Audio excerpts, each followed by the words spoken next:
Okay, have you ever actually stopped to wonder if every single country on Earth really has a chance to play in the FIFA World Cup? Let's just dive right into this explainer because the answer is absolutely fascinating. Does every country have a chance to play in the World Cup?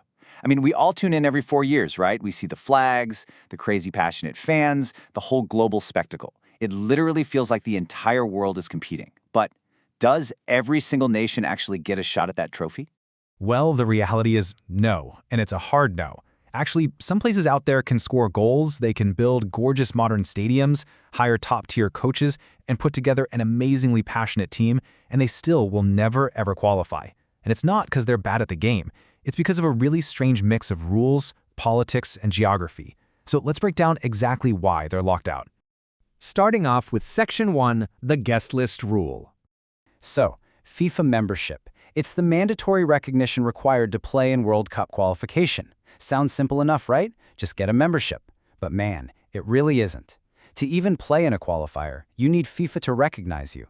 No membership, no qualifiers. No qualifiers, no World Cup. The whole shebang is over before it starts. Think of it like trying to get into this massive, ultra-exclusive VIP party. You can show up in a designer suit, bring the best gifts, even bring the best football team in the world with you. But if your name isn't on that guest list, the bouncer is just not opening that door. Which leads us to Section 2, tiny nations, big problems. You know, some territories are just incredibly small. Like, we're talking entire populations smaller than the capacity of a standard football stadium. Take Vatican City.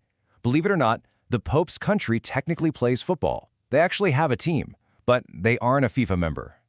And a massive reason for that is they only have a few hundred people. That's it.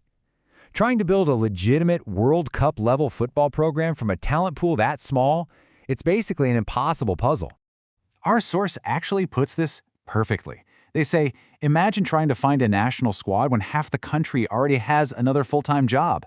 I mean, it's a total logistical nightmare when your whole country is just a few hundred people. Finding 11 elite athletes, plus subs, plus a medical team and coaches. Yeah, no way. And look, even for those slightly larger, small nations that actually do make it onto the guest list, they face absolutely brutal odds. It's kind of like entering a bicycle into a race against Formula One cars. Technically, sure, you are in the exact same race, but the outcome? Let's just say it's going to be a lot less fun for the person pedaling the bike. Okay, moving to Section 3, the football limbo. Now here is where things get super messy. FIFA generally follows international recognition, so if a territory isn't widely recognized globally as a sovereign nation, getting that membership becomes so much harder. Tibet is a great example. They have representative teams, they play actual matches, but because FIFA doesn't recognize them as an independent football association, they have absolutely zero route to World Cup qualification. They are just totally stuck in this weird football limbo. The source describes this beautifully. It's like owning a ticket that doesn't actually open the gate. Just incredibly frustrating for the players and the fans. In theory, football's all about what happens on the pitch, right? But in reality, international politics is often what decides who even gets to step onto that pitch in the first place. That brings us to Section 4, the geography trap. Because sometimes the map itself is the biggest opponent. Look at Greenland. Greenland is absolutely massive, and the people there are huge football fans, but for decades now they've been completely locked out of joining FIFA. And a lot of that comes down to infrastructure. FIFA has super strict requirements, and when your weather is so extreme that being on the pitch feels like playing, as the source puts it, inside a freezer, meeting those requirements is incredibly tough. You can't exactly grow a lush, perfectly manicured grass pitch on solid ice.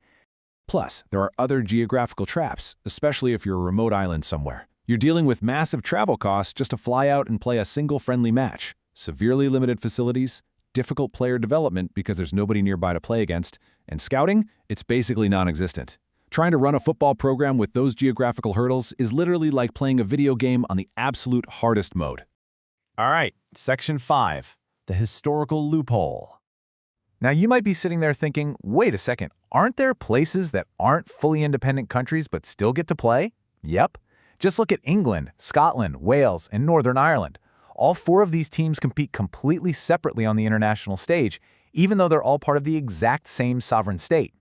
So, what's going on here? Well, the rules are just plain inconsistent, because those specific areas were so instrumental in the early history and invention of the sport, they get historical exceptions. Newer territories trying to join today, they simply don't get those same loopholes. And that right there is why the qualification map looks a whole lot weirder than most people realize. Let's wrap this up with our conclusion, the true hardest part. Going all the way back to our very first question, can every country qualify? No. Some are blocked by FIFA's strict membership rules. Some are blocked by international recognition and messy politics.